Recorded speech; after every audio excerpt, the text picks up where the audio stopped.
तुमने फिर से चीटिंग की। तुम चीटिंग करके जीते हो, इसलिए चॉकलेट्स तुम्हें नहीं मिलने वाली।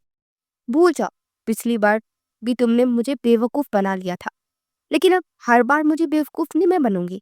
चलो भागो यहाँ से। इनमें से एक चॉकलेट्स भी तुम्हें नहीं मिलेगी। मुझे एक नहीं, मुझे सारी चाहिए, क्योंकि मैं जीत गया हूँ। चीटिंग मैंने नहीं की, आप कर रही है। मैं जीत गया हूँ, इसलिए सारी चॉकलेट्स सब मेरी है। अब जल्दी से ये सब मुझे दे दे। पिछली बार तुमने इसी तरह से मुझे धोखा दिया था और चीटिंग करके जीत गए थे, लेकिन इस बार मैंने खुद तुम्हें पकड़ा है, इसलिए भूल जाओ कि ये चॉकलेट्स मैं तुम्हें दूंगी। अच्छा, तो फिर ठीक है। ये कहते ही हादी ने चॉकलेट्स का डिब्बा इर्सा के हाथ से छीना था और कमरे से भाग गया। हादी के बच्चे, रुको जरा, इतनी आसानी से तो मैं तुम्हें चॉकलेट्स नहीं देने वाली, और वो भी तब जब तुम चीटिंग करके जीते हो। इर्सा भी उसके पीछे ही भाग रही थी और मुसलसल उसे आवाजें दे रही थी। हादी, ये डिब्बा मुझे दे दो, देखो इसमें से आधी तुम्हारी और आधी मेरी। यही बात तो पहले मैंने आपसे कही थी ना, और आपने मुझे एक भी चॉकलेट्स देने से साफ इनकार कर दिया था, इसलिए अब ये सारी की सारी मेरी है। हादी, मैं आखिरी बार कह रही हूँ, मुझे दे दो। अगर मैंने तुमसे छीन लिया तो मैं तुम्हें एक भी नहीं दूंगी। अच्छा, तो फिर छीन ले। हादी ये कहकर बाहर लॉन में भाग गया था, जबकि इर्सा भी चीखती चिल्लाती उसके पीछे ही थी। पता नहीं ये लड़की कब बड़ी होगी। सारा दिन इन लोगों की लड़ाई खत्म नहीं होती, पूरा दिन इसी तरह से एक दूसरे के पीछे भागते ही रहते हैं। अच्छी बात है ना, घर में दोनों रौनक लगाए रखते हैं और तुम भी बोर नहीं होती। ये बात तो है। वैसे इनके होते हुए मैं कैसे बोर हो सकती है? पूरा दिन तो घर में कोई ना कोई हंगामा मचाए रखते हैं। हाँ, आप ठीक कह रहे हैं। हंस ले, हाँ, हंस ले। खुद तो वहां बैठे कि आपके दोनों शैतानों को मुझे झेलना पड़ता है। अरे बेगम, मेरे बच्चों को शैतान तो मत कहो, इतने प्यारे और मासूम तो है दोनों। बस कर दे, मासूम और वो दोनों बस शक्ल से ही मासूम लगते हैं, वरना तो दोनों एक से बढ़कर एक है। हाय अल्लाह, अब दोबारा से बाहर चीखों की आवाजें आ रही है। पता नहीं अब क्या कर दिया इन दोनों ने। आपके फोन रखें, मैं जाकर देखूं जरा। हाँ देखो, कोई चोट तो नहीं लगी किसी को। और हम जो अभी तक मरियम से उन दोनों की शिकायत से सुनकर मुस्कुरा रहा था, ये सुनकर वो थोड़ा परेशान हो गया, लेकिन उसे यकीन था कि मरियम वहां पर मौजूद है, इसलिए सब संभाल लेगी। अल्लाह जी, मेरा पाँव टूट गया, बहुत दर्द हो रहा है। इरसा हादी के पीछे भागती बाहर आ गई थी। सामने पड़े पत्थर से उसका पाँव टकराया और बुरी तरह मुड़ गया था। इससे पहले कि वो नीचे गिरती, सामने से आने वाले शख्स ने फौरन आगे बढ़कर उसे पकड़ लिया, और अब वो भी उसके साथ नीचे बैठकर उसके पाँव को देख रहा था, जबकि इरसा रोने में मसरूफ थी। आप पहले हादी को पकड़े, मेरी साकरी चॉकलेट्स लेकर भाग गया है, उसने मुझे एक भी नहीं दी। उसने चीटिंग भी की, चीटिंग करके गेम जीतता है वो। इरसा रोने के साथ साथ साद को पूरी कहानी बता रही थी, जबकि वो तो ये देखकर हैरान था कि चोट लगने के बाद भी उस लड़की को अपने पाँव से ज्यादा चॉकलेट की फिक्र थी। उसने ना में सर हिलाया था कि इसका कुछ नहीं हो सकता, और वो दोबारा से उसका पाँव देखने लगा। चॉकलेट्स मैं तुम्हें और ला दूंगा, अब चुप करके अपना पाँव मुझे दिखाओ। कि ज्यादा तो नहीं लगवा ली? अब क्या कर दिया तुम दोनों ने? क्यों चीख रहे थे? आवाजें क्यों आ रही थी? अरे साद, तुम यहाँ? अस्सलाम वालेकुम। साद ने मरियम को देखते ही सलाम किया। वालेकुम सलाम। तुम यहाँ क्यों बैठे हो? चलो आओ अंदर। ये दोनों तो इसी तरह आपस में लड़ते रहते हैं। और से क्या हुआ? ये इस तरह क्यों बैठी है और रो क्यों रही है? भाभी, आपके लाडले बेटे की वजह से चोट लगी है। खुद तो वो बाहर भाग गया और मुझसे आकर एक बार भी पूछा नहीं कि भाई आएंगे तो मैं बताऊंगी। बता देना, सब बता देना, लेकिन अभी उठो, मेरे साथ अंदर चलो। भाभी, मेरे पाँव में बहुत दर्द है, मुझसे नहीं चला जा रहा। इरसा ने दोबारा से रोना शुरू कर दिया। तो मेरी जान, तुम्हें किसने कहा है कि उसके पीछे भागने को? और अगर भाग रही थी तो नीचे भी तो देख लेती। कुछ नहीं होता, छोटी सी चोट है। तुम मेरे साथ अंदर चलो, मैं दवा लगा दूंगी। तो ठीक है, ठीक हो जाएगी। साद ड्राइंग रूम में आकर बैठ गया था। मरियम भी इरसा को वहीं ले आई थी, जो आहिस्ता आहिस्ता चलने के साथ रो भी रही थी। साद से भला कहाँ उसका रोना देखा जाता था, इसलिए फौरन से दोबारा उसके पास आया और उसका पाँव देखने लगा। अरे साद, तुम भी तो अभी आए हो, छोड़ो ये सब कुछ, तुम बैठो। बैठ जाओ, मैं कर लेती हूँ, जरा सी चोट है, पट्टी कर दूंगी तो सुबह तक ठीक हो जाएगी। नहीं, आप मुझे ना कर दें, मैं पट्टी कर देता हूँ। इरसा को मरियम ने वहीं सोफे पे बिठा दिया और साथ नीचे बैठकर उसका पाँव पकड़कर देख रहा था। इरसा तो अपने सामने बैठी साथ को देखी जा रही थी और दिल में यही सोच रही थी कि कोई वाकई में इतना खूबसूरत हो सकता है। वो हैंडसम लड़का जिसे लड़कियां मुड़ मुड़ कर देखती थी, आज उसके सामने बैठा उसका पाँव पकड़कर देख रहा था। ये लो, इसमें पट्टी भी है और सारा सामान भी है। वैसे तुम थके हारे आए थे, रहने देते, मैं कर देती। अरे नहीं नहीं, कोई बात नहीं। चलो ठीक है, जब तक तुम इसकी पट्टी करते हो मैं तुम्हारे लिए चाय वगैरह बनाकर लाती। तुम्हारी पसंद का खाना बनाने की मैंने सारी तैयारी कर रखी है। तुम्हारे आने से पहले अरहम ने मुझे फोन करके बता दिया था कि आज तुम आने वाले हो, इसलिए मैंने सारी तैयारी पहले ही करके रखी थी। मरियम उसे बताकर किचन में चली गई थी, जबकि साद भी मरियम की बात सुनकर मुस्कुराया था और दोबारा से इरसा के पाँव की पट्टी करने लगा। क्या इन्हें बाकी मेरी फिक्र है, या फिर ये भी भाई और भाभी की तरह मुझे बच्चा ही समझ रहे हैं और मेरी फिक्र करते हैं? नहीं, भला ये क्यों सोचेंगे ऐसा? इसका मतलब ये हुआ कि ये भी मुझसे मोहब्बत करते हैं। हाय अल्लाह जी, अगर ऐसा हो जाए तो मैं खुशी से पागल ही हो जाऊंगी। इरसा अपनी सोचों में सोचकर मुस्कुरा रही थी जब साद की उस पर नजर पड़ी। दर्द तो नहीं हो रहा? साद भी इसकी मुस्कुराहट देखकर हैरान हुआ। थोड़ी देर पहले तो ये लड़की रो रही थी और अब ये मुस्कुरा रही थी। अब तो बिल्कुल भी दर्द नहीं है। मेरा मतलब है कि आपने दवा लगाई है ना, इसलिए अब ठीक हो गया। अच्छा, ये तो बहुत अच्छी बात है कि इतनी जल्दी ठीक हो गए। उसका जवाब सुनकर साद थोड़ा सा मुस्कुराया था, लेकिन इरसा उसकी मुस्कुराहट नहीं देख पाई थी। भाई, भाई आपके साथ क्यों नहीं आए? वो मसरूफ थे, इसलिए नहीं आए। आप कब आएंगे वो? आ जाएंगे, जल्दी आएंगे। लो, लो जी, चाय आ गई। भाभी, इतना सब करने की भला क्या जरूरत थी? मैं तो बस आप लोगों से मिलने के लिए ही आया था। और हाँ, यही सामान अरहम ने भेजा है आप लोगों के लिए। अरे, जरूरत क्यों नहीं थी? तुम्हारा अपना घर है और तुम गैर थोड़ी ना हो, हमारे अपने ही तो हो। और पूरे 2 महीने बाद तुमने चक्कर लगाया है, अब तुम्हारी पसंद का खाना भी ना बना तो फिर क्या फायदा? अरहम बता रहे थे कि अब तुम्हारी पोस्टिंग इसी शहर में हो गई है। जी, अब यही हूँ मैं। अरे वाह, ये तो बहुत अच्छी बात है। जब भी तुम्हारे पास टाइम हो ना, तो चक्कर लगा लिया करो। जी, जरूर। साद की अरहम के साथ काफी अच्छी दोस्ती थी। जब साद ने नई नई आर्मी ज्वाइन की थी तो अरहम ने ही उसे हमेशा अपने छोटे भाई की तरह गाइड किया था। यही वजह थी कि सीनियर होने के बावजूद भी अरहम की साद से काफी अच्छी दोस्ती हो गई थी। साद अरहम के क्लास फेलो जुनेद का छोटा भाई था। इसी वजह से अरहम की साद के साथ काफी अच्छी दोस्ती हो गई थी। साद का अरहम के घर भी काफी आना जाना लगा रहता था। यही वजह थी कि मरियम और सब लोग साद को बहुत अच्छी तरह जानते थे और अरहम भी अपने घर वालों के मामले में साद के अलावा किसी दूसरे पर भरोसा नहीं करता था। मरियम और अरहम ने हमेशा साद को अपनी फैमिली का हिस्सा समझा था।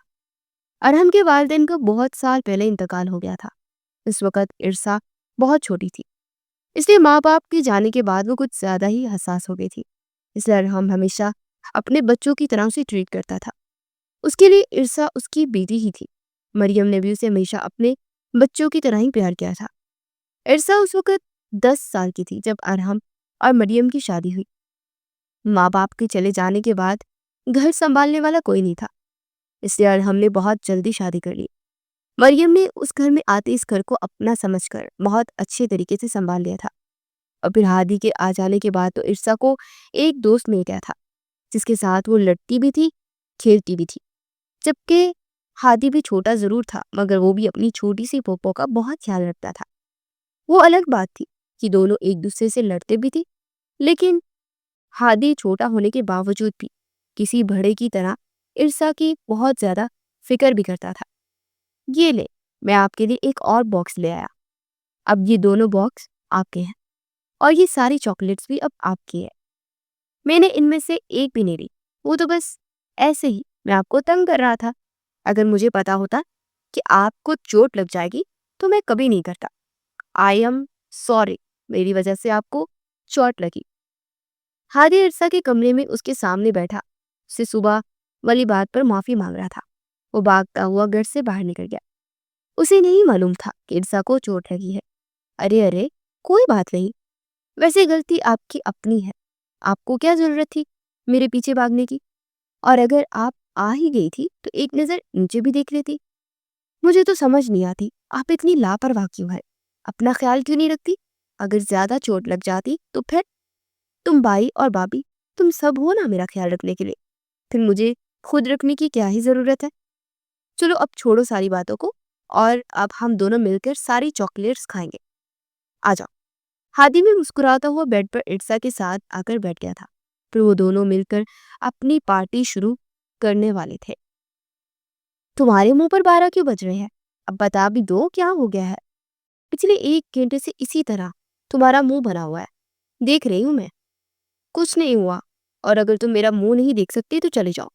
मुझे तो लगा था कि तुम खुश होगी, खुशी खुशी मुझे सब बताओगे। और तुमने ऐसा क्यों सोचा भला? मुझे किसी चीज की खुशी होगी? क्यों? वो आ गया है ना, और तुमने यही तो कहा था कि अब उसकी पोस्टिंग यहाँ हो गई है और कुछ अरसा तक वो यही रहेगा। पहली बात की तमीज से बात करो। तुम नहीं, आप कहकर मुखातिब किया करो उन्हें। और दूसरी बात, तो था मैंने कहा, और मैं भी इस बात पर बहुत खुश थी कि वो यहाँ आ गए हैं, लेकिन क्या फायदा? जिस दिन आए थे बस उसी दिन घर आए, वो भी भाई का दिया हुआ सामान देने के लिए, और उसी दिन मुझे चोट लगी थी। 2 दिन गुजर गए हैं, उन्हें मैं याद भी नहीं हूँ। एक मर्तबा भी उन्होंने घर आकर मेरी खैरियत भी नहीं पूछी। तुम बताओ मेरा, क्या वो वाकई में मुझे भूल गए हैं? क्या वो मुझसे प्यार नहीं करते? ऐसी बात नहीं है ऐसा। हो सकता है वो अपने किसी काम में मसरूफ हो, यही वजह हो, इसलिए उन्हें आने का वक्त ही ना मिला हो। वैसे तुम भी तो जानती हो, और मैं भी, कि वो तुम्हारी कितनी फिक्र करते हैं। और जहां तक बात मोहब्बत की है तो इस बारे में मैं कुछ कह नहीं सकती यार, ये उनके दिल का मामला है। मैं भला इस बारे में क्या कह सकती हूँ? लेकिन जितना मैं जानती हूँ, सात भाई इतने लापरवाह नहीं है। वो यकीनन अपने काम में मसरूफ होंगे, इसलिए उन्हें आने का वक्त नहीं मिला। लेकिन मेरे पास एक आइडिया है। अगर तुम चाहो तब हम उन्हें यहाँ बुला सकते हैं। वो क्या? इरसा ने हैरत से मीरा की तरफ देखा, जिसके दिमाग में कोई ना कोई खिचड़ी पकती रहती थी। मैं उन्हें फोन करके कहती हूँ कि इरसा की तबीयत बहुत ज्यादा खराब है, अब घर आ जाए। अगर तो वो फौरन आ गए तो इससे ये भी पता चल जाएगा कि तुमसे मोहब्बत करते हैं या नहीं। पागल हो गई हो? ऐसे उन्हें परेशान नहीं होगी। और वैसे भी अगर उन्होंने भाभी को बता दिया तो फिर? अरे यार, एक तो तुम इतनी डरपोक हो। अगर उन्होंने भाभी को बता भी दिया तो उसमें क्या है? मैं कह दूंगी कि तुम्हारे पाँव में अचानक से दर्द होने लगा था और तुम रोने लगी थी, इसलिए परेशानी में मैंने जल्दी जल्दी सात भाई को फोन कर दिया। और भाभी तो वैसे भी घर पर नहीं है, वो तो शाम को आएंगी। हमारे पास अच्छा मौका है। सात भाई से भी कह देंगे कि घर पर कोई नहीं है। फिजूल बातें मत करो। वो इतने समझदार हैं कि उन्हें फौरन पता चल जाएगा कि हमने झूठ बोला है। और वैसे भी मैंने कभी इस तरह का झूठा नाटक नहीं किया, ना ही अब करने वाली हूँ। हाँ, तो फिर एक रास्ता बचा है। जाकर साफ साफ कह दो कि तुम उनसे मोहब्बत करती हो। जब तुमने उन्हें पहली मर्तबा देखा था ना, और उसके बाद हमेशा छुप छुप कर, कभी उनको तस्वीरों में देखती हो, कभी फेसबुक पर जाकर उनकी लिखी हुई बातें पढ़ती हो, और फिर इन सारी बातों को अपनी डायरी में लिखती हो। मैं ऐसा कुछ नहीं कहने वाली उनसे। हाँ, तो फिर बैठकर इंतजार करो। एक दिन वो आकर कहेंगे कि मैंने शादी कर ली है, और तुम यहाँ बैठकर सिर्फ और सिर्फ उनकी बातें सोचती रहना और लिखती रहना। अल्लाह ना करे किस तरह की अजीब अजीब बातें कर रही हो तुम। तो और क्या कहूँ, मोहब्बत का इजहार तुम करना नहीं चाहती, बस इसी तरह बैठकर सारी जिंदगी छुप छुप कर उसे देखती रहना। अपनी बात मुकम्मल करके मिनहा ने अपना सारा ध्यान खाने की जानिब लगा दिया था, जो वो अभी थोड़ी देर पहले किचन से लाई थी। जबकि इरसा को उसने किसी सोच में डाल दिया था। वो वाकई ये सोचकर परेशान होने लगी थी कि अगर वाकई साथ ने किसी और लड़की से शादी कर ली तो फिर क्या होगा। ऐसा क्यों कुंबाई, कैसे हैं आप? आपको पता है मैंने और हादी ने आपको कितना सारा याद किया। शुक्र है आप आ गए हैं। वालेकुम अस्सलाम, मैं तो बिल्कुल ठीक हूँ, तुम्हारे सामने हूँ। तुम बताओ जरा मुझे, चोट कैसे लगवा ली थी और अब कैसी हो? भाई, मैं तो बिल्कुल ठीक हूँ। अब आप आ गए हैं तो और भी ज्यादा ठीक हो गई। अरहम कुछ दिनों की छुट्टी लेकर घर आया था। घर आते ही इरसा और हादी उसके साथ चिपक गए थे। और अरहम ने उन दोनों को अपनी गोद में बिठाया था। उन दोनों की बातें सुनने लगा। थकावट के बावजूद भी उसके चेहरे पर मुस्कुराहट थी, और ये मुस्कुराहट सिर्फ और सिर्फ अपने इन दो बच्चों को देखकर थी। यही दोनों तो उसकी जिंदगी थे। भाई, आप थक गए होंगे, अब आप थोड़ा सा आराम कर रहे, बाकी की सारी बातें हम सुबह करेंगे। आखिर काफी सारी बातें करने के बाद इरसा को अपने भाई का ख्याल आ ही गया था। ओए छोटू, तुम आ जाओ मेरे साथ, हम दोनों कमरे में बैठकर पार्टी करते हैं और साथ में अपने गिफ्ट्स भी देखते हैं। चलो।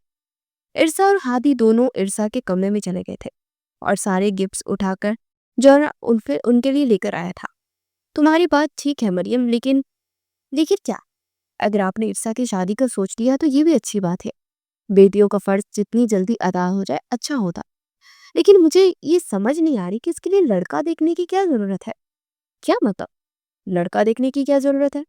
लड़का देखेंगे तभी तो उसकी शादी हो जाएगी ना। क्या आपको वाकई मेरी बात समझ नहीं आई?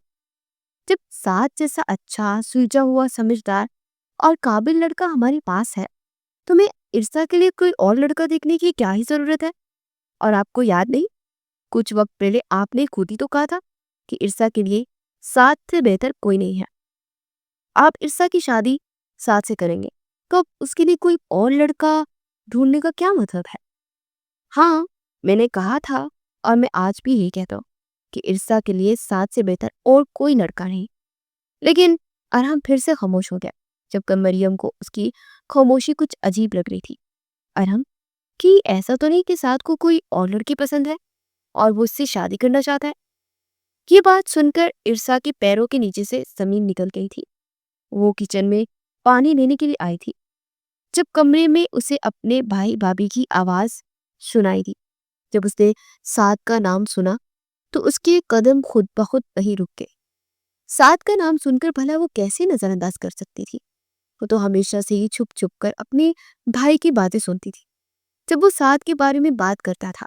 लेकिन जैसे ये बात उसके कानों में पड़ी, उसे ऐसा लगा जैसे उसके पैरों के नीचे से जमीन निकल गई थी और वो अपने कदमों पर खड़ी ही नहीं रह सकती थी। ऐसी बात नहीं है मरियम, साद ऐसा लड़का नहीं है, और ना ही उसकी जिंदगी में कोई और लड़की है। असल बात यह है कि साद शादी ही नहीं करना चाहता। उसके पीछे क्या वजह है ये मैं नहीं जानता, लेकिन उसने साफ और वाज़ेह अल्फाज में कहा है कि उसे शादी नहीं करनी, ना आज, न कल और ना ही मुस्तकबिल में। तो फिर तुम खुद बताओ, एक ऐसे लड़के की खातिर मैं अपनी बहन को कैसे बिठा सकता हूँ जिसका शादी करने का इरादा ही ना हो? और अगर वो वाकई में इरसा को पसंद करता होता तो मेरे सामने ये बात न कहता। लेकिन फिर भी आप ऐसा एक मर्तबा उससे बात करके तो देखे ना। नहीं मरियम, मैं इस बारे में कोई भी बात नहीं करूँगा। मैं नहीं जानता कि वो इनकार करे, क्योंकि मैं अपनी बहन के बारे में इनकार बर्दाश्त नहीं कर सकता। इसलिए मैंने फैसला किया है कि मैं इरसा के लिए कोई अच्छा सा लड़का ढूंढूंगा जो कि मेरी बहन को हमेशा खुश रखे। नहीं भाई, ऐसा कैसे सोच सकते हैं? मैं मैं किसी और से शादी नहीं करूंगी। मुझे मुझे किसी और से शादी नहीं करनी। ऐसा कैसे हो सकता है? साथ तो मुझसे मोहब्बत करते हैं, फिर उन्हें शादी क्यों नहीं करनी? ऐसा नहीं हो सकता। मैं कभी किसी और से शादी नहीं करूंगी, कभी भी नहीं, हरगिज़ नहीं। इरसा, मेरी गुड़िया जान, क्या हो गया है? इतना तेज बुखार, तुमने बताया क्यों नहीं किसी को? अरहम, देखिए ना, इसकी आंखें भी कितनी सुर्ख हो रही है। शायद बुखार की वजह से ऐसा हो रहा है। आप जाकर गाड़ी निकाले, मैं इसको लेकर आती हूँ और इसको लेकर हम डॉक्टर के पास चलते हैं। भाई, मुझे कहीं नहीं जाना, आप मेरे पास बैठ जाएं बस। इरसा ने फौरन से अरहम का हाथ पकड़कर उसे अपने पास बिठा दिया था। ठीक है मेरा बच्चा, मैं कहीं नहीं जा रहा, मैं यही हूँ आपके पास। अब परेशान मत हो। मरियम, तुम डॉक्टर को फोन करके घर पर बुला लो और ऐसा करो कि इसके लिए खाने के लिए कुछ भी ले आओ। मैं यहीं पर अपनी गुड़िया के पास बैठा। जी ठीक है। डॉक्टर ने दवा दे दी थी जो अरहम ने बड़ी मुश्किल से उसे खिलाई थी, और उसे बुखार भी पहले से कम था और इरसा भी अब सुकून से सो गई थी। लेकिन अरहम अभी भी उसके पास ही बैठा था। अरहम, वो सो गई है, इतना परेशान ना हो, बुखार है, मौसम तब्दील होने की वजह से हो गया होगा, शाम तक ठीक हो जाएगी। कैसे परेशान ना हो? तुम जानती हो ना मरियम, इरसा मेरे लिए कितनी अहम है। मैंने उसे अपने बच्चों की तरह पाला है। उसकी जरा सी तकलीफ मुझे देखी नहीं जाती मुझसे। जानती हूँ, लेकिन ये सब कुछ जिंदगी का हिस्सा है। ईर्षा के मामले में अपने दिल को थोड़ा सा मजबूत बनाए। नहीं बना सकता। बस मेरी गुड़िया को कभी कुछ ना हो। कुछ नहीं होगा, सब ठीक हो जाएगा। नीचे आए और आकर खाना खा ले। आपने सुबह से भी कुछ नहीं खाया। हाँ तुम चलो, मैं आता हूँ। अब इस तरह बुखार लेकर लेते रहने से पहले क्या होगा? मैंने तुम्हें उस वक्त भी कहा था कि जाकर उन्हें अपने दिल की बात बता दो, लेकिन तुमने मेरी एक नहीं खाना। यही सोचती रही कि वो क्या सोचेंगे। तो अब भी अरहम भाई के कहने पर जहां वो कहते हैं खामोशी से शादी कर लो।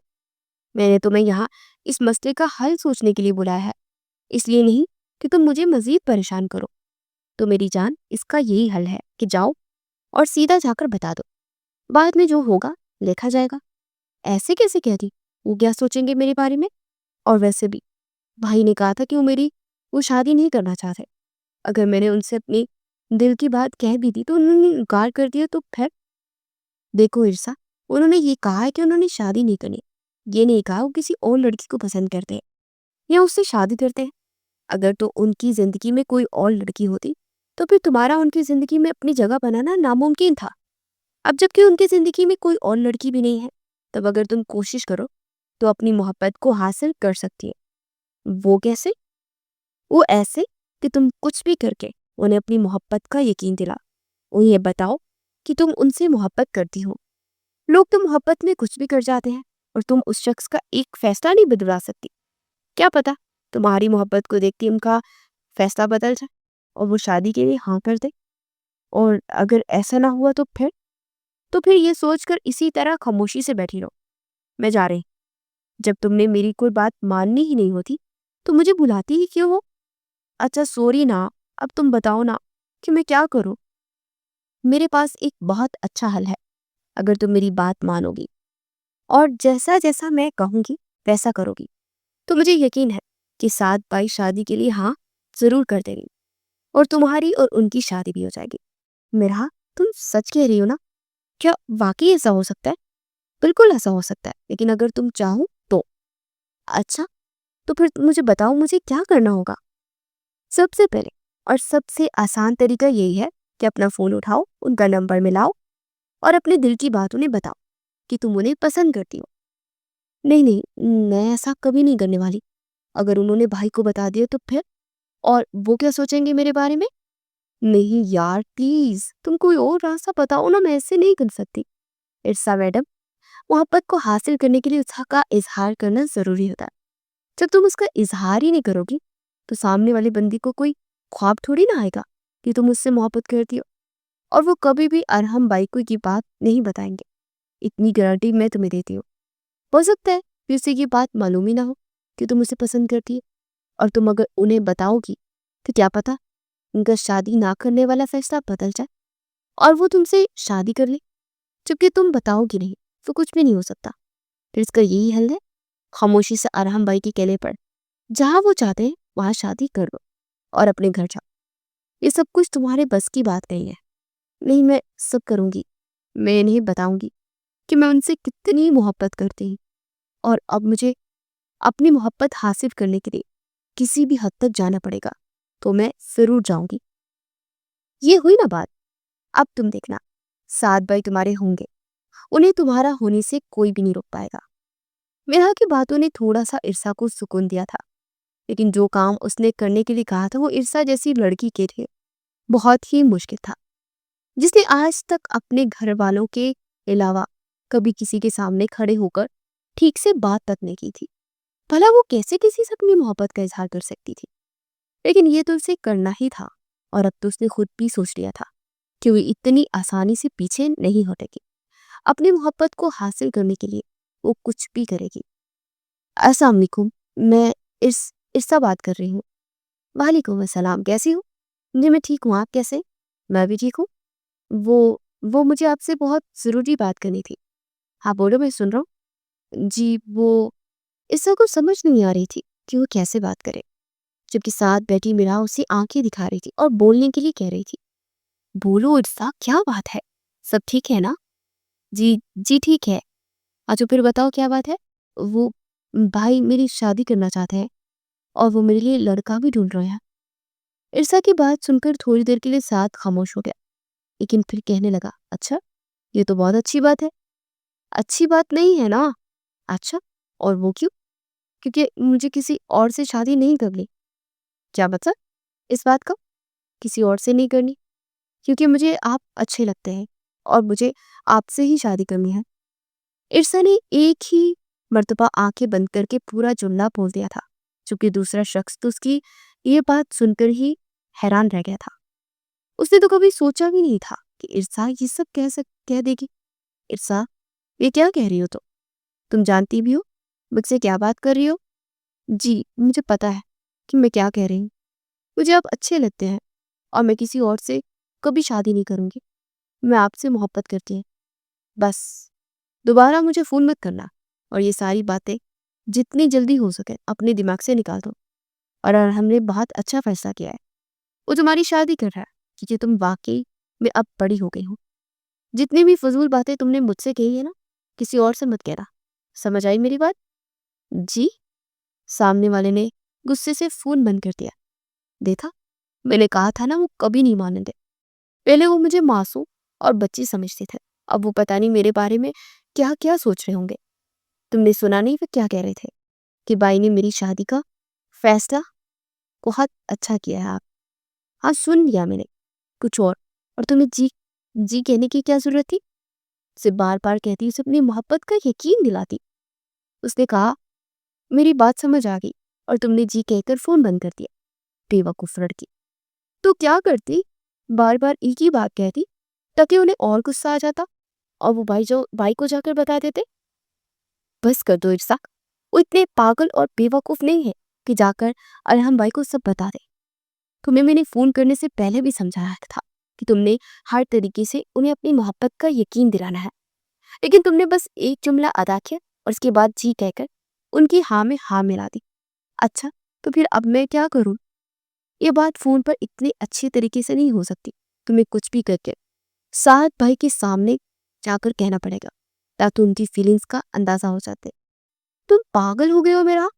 मैंने फोन पर इतनी मुश्किल से आंखें बंद करके ये बात की थी, और अब तुम कह रही हो कि मैं उनके सामने जाकर ये बात कहूं?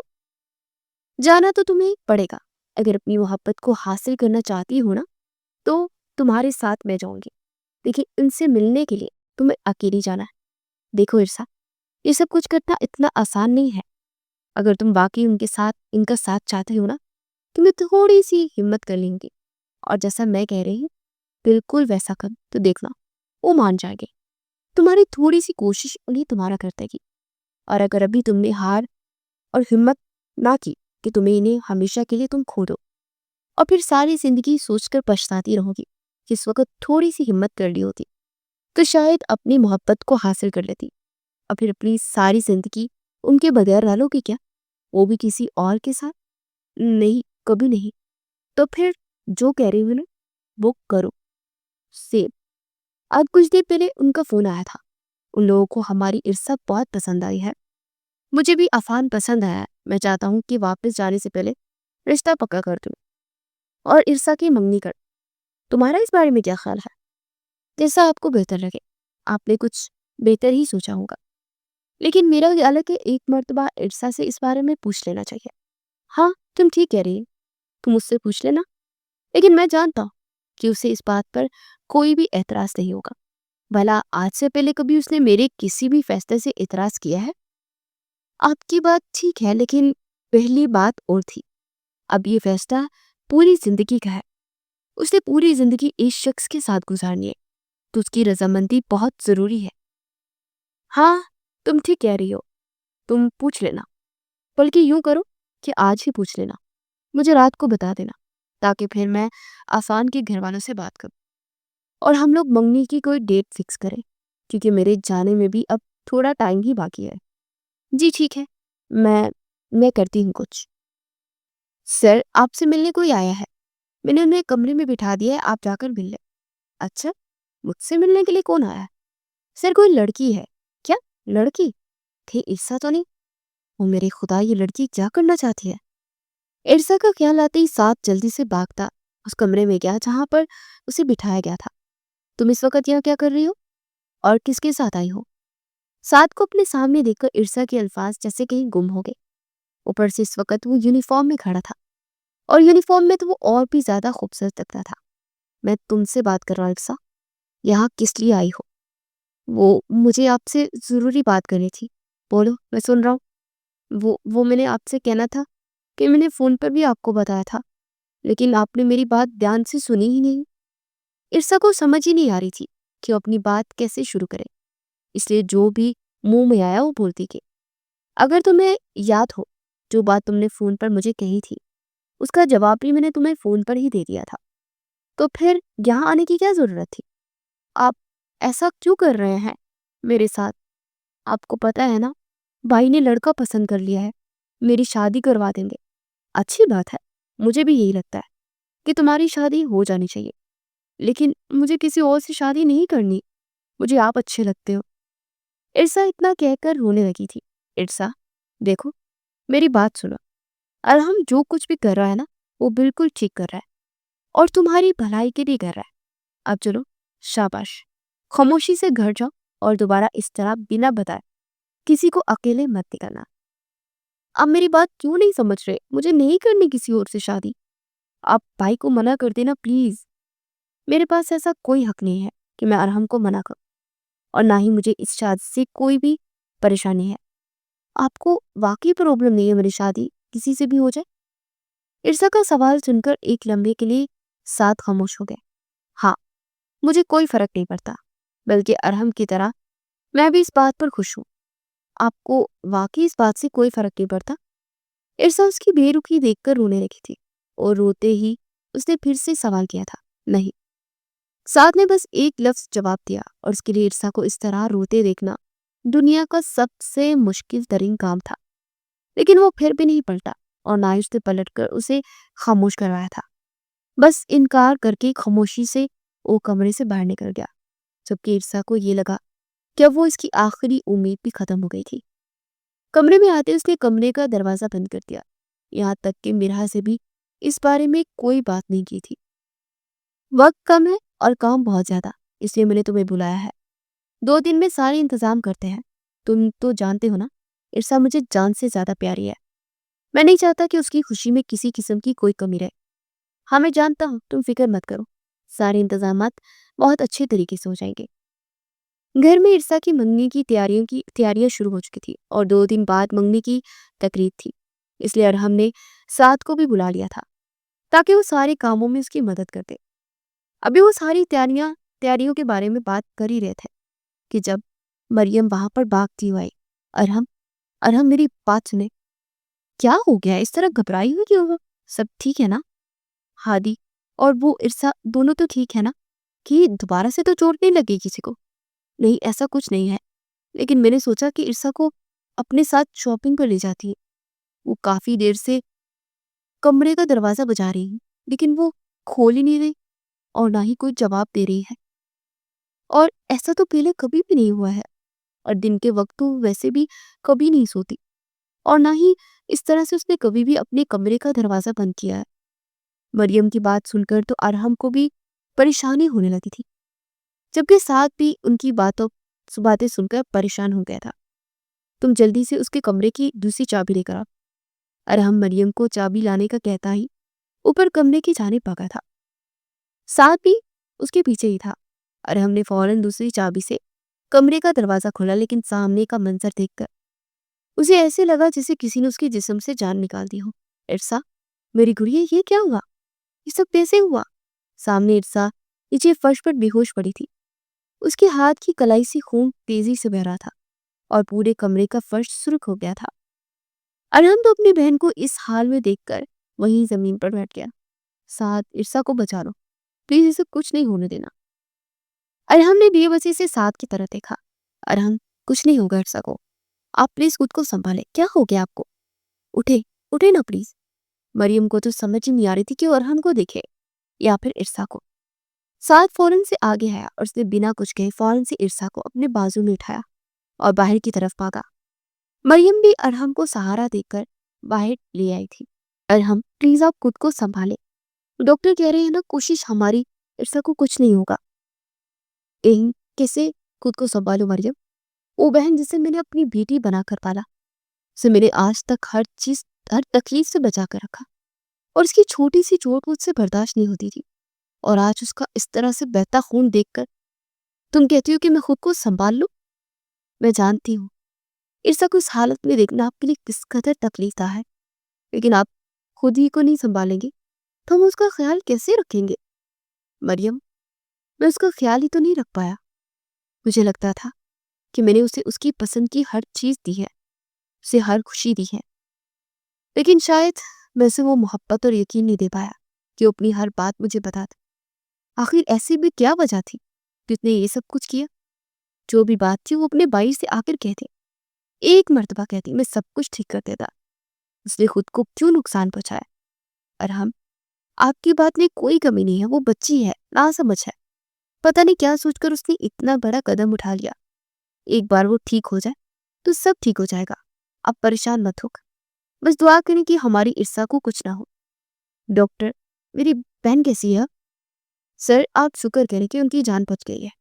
अगर आप उन्हें हॉस्पिटल लाने में थोड़ी सी भी देर कर देते तो, लेकिन खैर बहुत खतरे से वो बाहर है, लेकिन उनका खून बहुत ज्यादा बह गया है। आप बस उनका ख्याल रखें और कोशिश करें कि वो रिलैक्स रहे। अल्लाह का शुक्र है हमारी ईर्षा ठीक है। अब तो आप परेशान ना हो। नहीं मरिए, परेशान तो मैं अब भी हूँ। ईर्षा ने आखिर ये सब कुछ क्यों किया? वो तो छोटी सी चोट पर रोने लगती थी, तो बड़ा कदम उसने कैसे उठा लिया? ये बातें हम बाद में करेंगे। अभी फिलहाल आप ईर्षा से इस बारे में कोई बात मत कीजिएगा।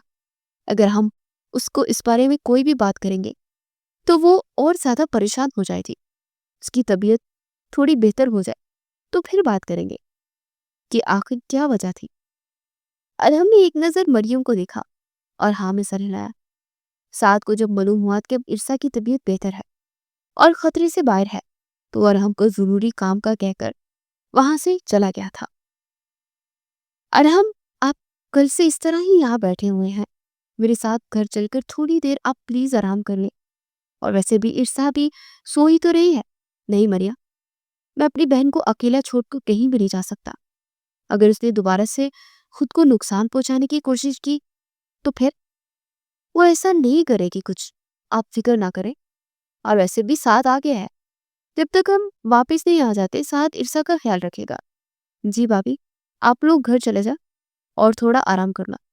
मैं यही, और वैसे भी आज मेरी छुट्टी है।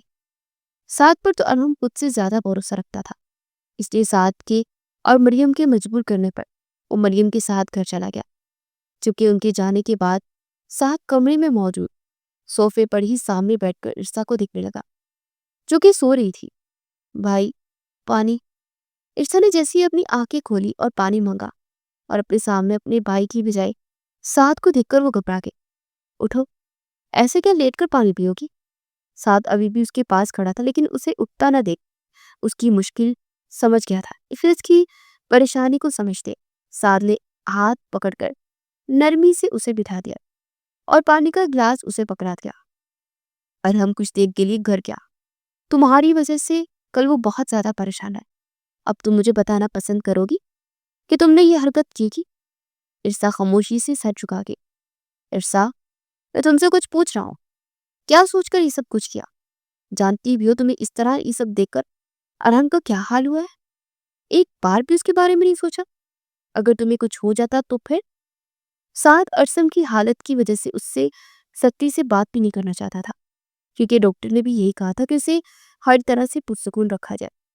इसलिए वो बहुत आहिस्ता आवाज में से पूछ रहा था कि आखिर उसने क्यों ये सब कुछ करने से पहले किसी से किसी से बारे में नहीं सोचा।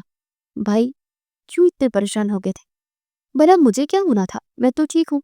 मैंने तो ये सब कुछ इसलिए किया क्योंकि मुझे आप मेरी बात नहीं मान रहे थे। अच्छा, तो अब अगर कोई भी तुम्हारे बारे में नहीं तुम्हारी बात मानेगा तो तुम अपनी जान लेने की कोशिश करोगी? नहीं, मैंने सब कुछ मरने के लिए थोड़ी ना किया था।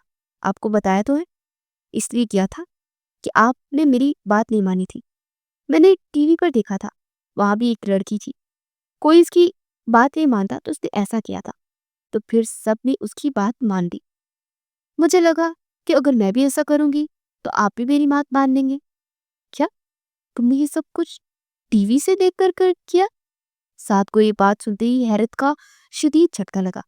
इर्सा, टीवी में जो कुछ भी होता है ना वो सच नहीं होता, और ये सब एक ड्रामा होता है।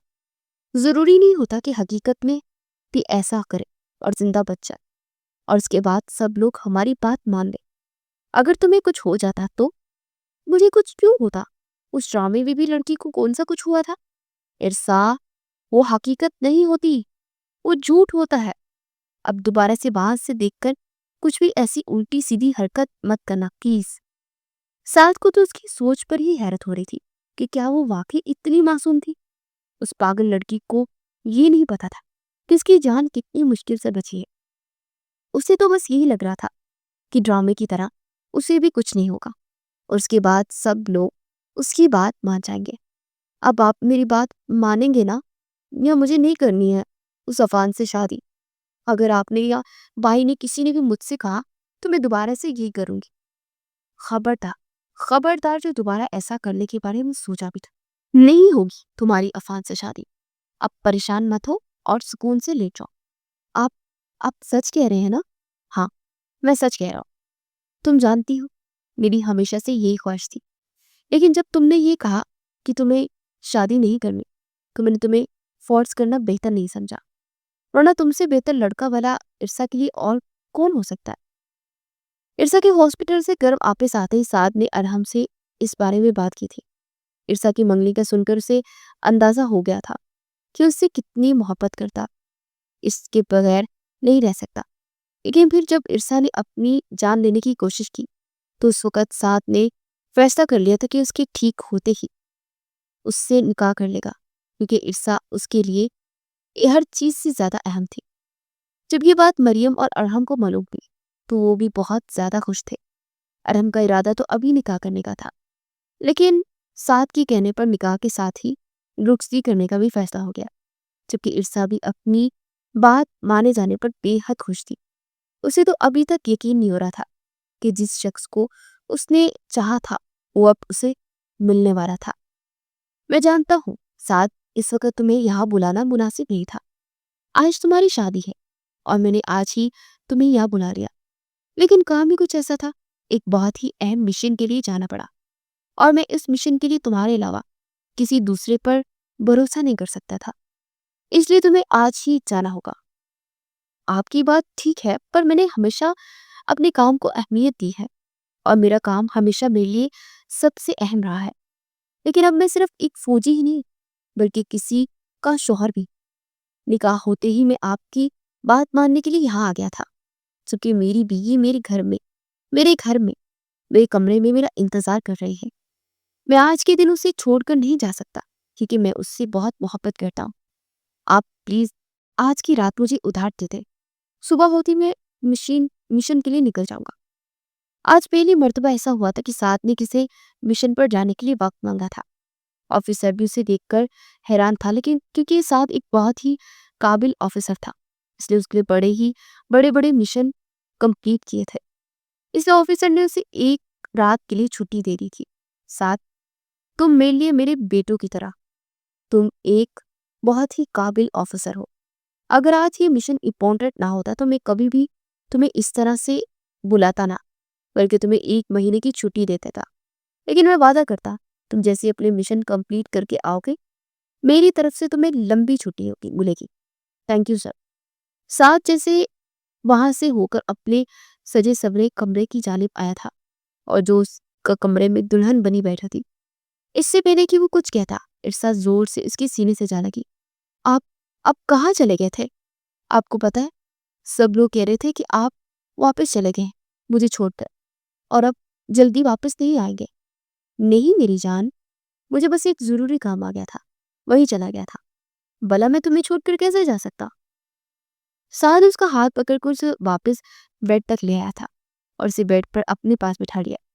तुम्हें पता है इरसा, मुझे पहले ही दिन से तुमसे मोहब्बत थी, लेकिन मैं शादी करने से इनकार सिर्फ इसलिए कर रहा था क्योंकि मैं नहीं चाहता था कि मैं तुम्हें अपनी जिंदगी में शामिल करके तुम्हें किसी भी किस्म की तकलीफ दूं।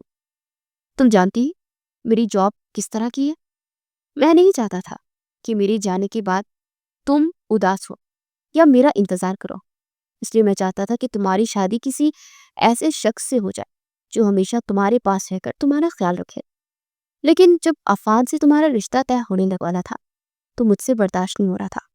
और फिर जब तुमने अपनी जान लेने की कोशिश की तो उसी वक्त मैंने सोच लिया था कि मैं कभी तुम्हें खुद से दूर नहीं करूंगा। साथ ही ये कहते ही इर्सा को अपने सीने से लगा लिया था। आई एम सॉरी, मुझे माफ कर दो, मैंने तुम्हारा दिल दुखाया।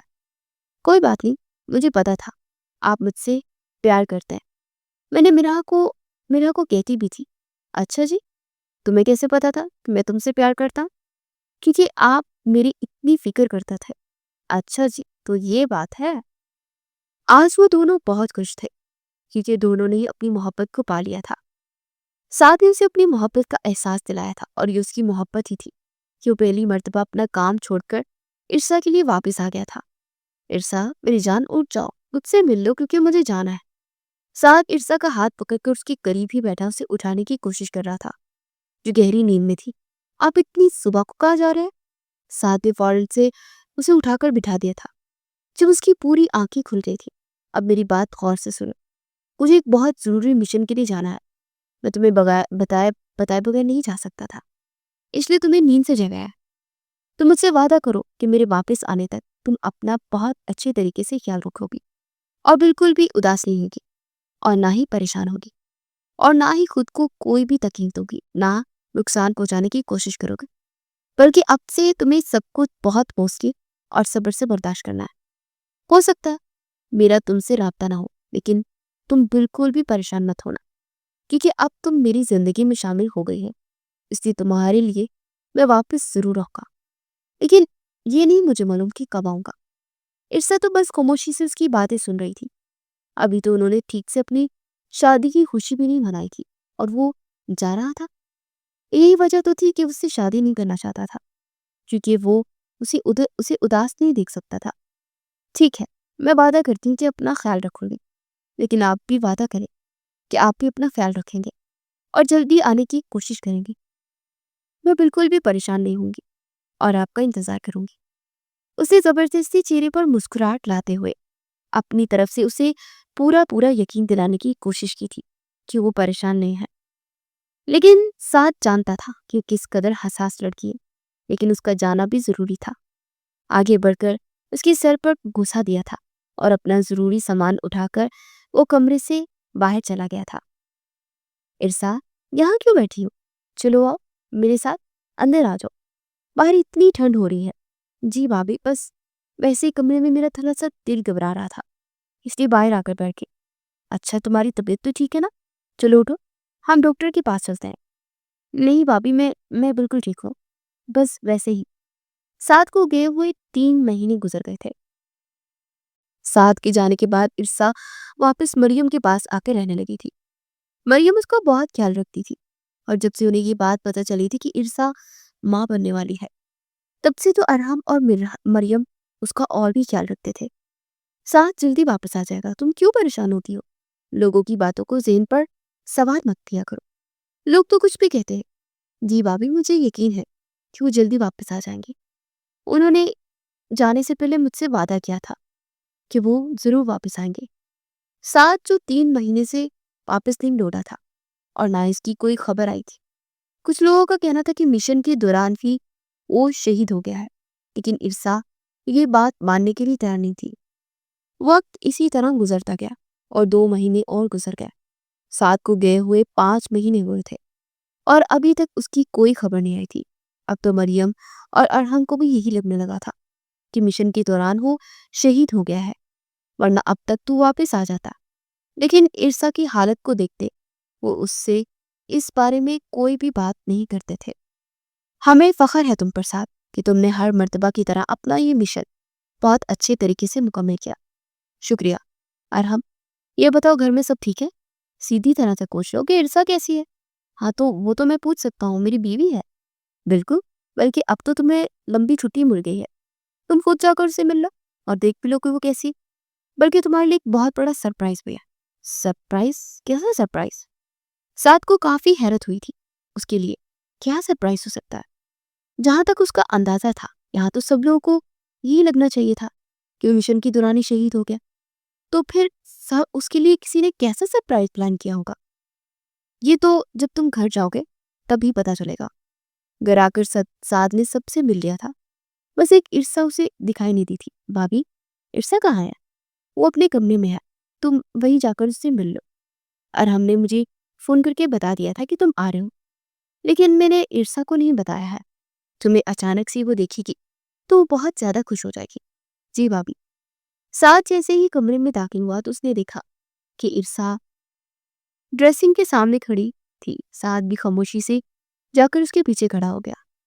ईर्षा ने आईने में उसका अक्स देखा तो फौरन पलटी और उसके गले लगे। साथ, आप वापिस आ गए? आप कब आए और आपने मुझे बताया भी नहीं? मुझे यकीन था आप जरूर वापस आएंगे। आपको पता है मैंने आपको कितना याद किया। आप ठीक है ना? अरे अब तो मैं आ गया हूँ, अब क्यों रो रही? और अब ये लंबी छुट्टी पर आया हूँ मैं। अब मैं ज्यादा वक्त तुम्हारे साथ गुजारूंगा और मैं बिल्कुल ठीक हूँ। देख लो, तुम्हारे सामने हूँ। साद ने उसका चेहरा अपने सामने किया था और उसे समझाते हुए वाले अंदाज में बताने लगा। ये कहते ही साद ने दोबारा से उसे अपने साथ लगा लिया था।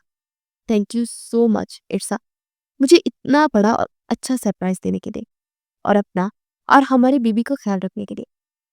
तुम्हें पता है, तुम्हें बिल्कुल ठीक देखकर मैं कितना खुश हुआ हूँ। उसकी हालत देखकर ही साद को पता चल गया था कि अरहम किस सरप्राइज की बात कर रहा था। आपने जाने से पहले कहा था ना कि जब तक आप वापिस नहीं आते मैं अपना ख्याल रखूं, इसलिए मैं अपना ख्याल रखती थी और मैंने सच में कोई गलती और उल्टी हरकत नहीं की। मैं जानता हूँ मेरी जान, अपना बहुत अच्छे से ख्याल रखा है तुमने और कोई भी गलती नहीं की है। और अब मैं आ गया हूँ तो मैं अब खुद तुम्हारा ख्याल रखूंगा और उस छोटू का। साथ तो बार बार इर्सा को अपने सीने से लगा रहा था और थोड़ी ही देर में उसे छोड़ देता और ये सोचते हुए कि कहीं वो उसे घबराहट ही ना हो। उसका तो बस नहीं चल रहा था कि वो एक लम्हे के लिए भी उसे खुद से दूर ना करे, क्योंकि इर्सा उसकी मोहब्बत थी, उसकी जिंदगी थी, उसकी जीने की वजह थी। और आज वो वाकई में अपनी जिंदगी से बेहद खुश था, अपनी मोहब्बत के साथ।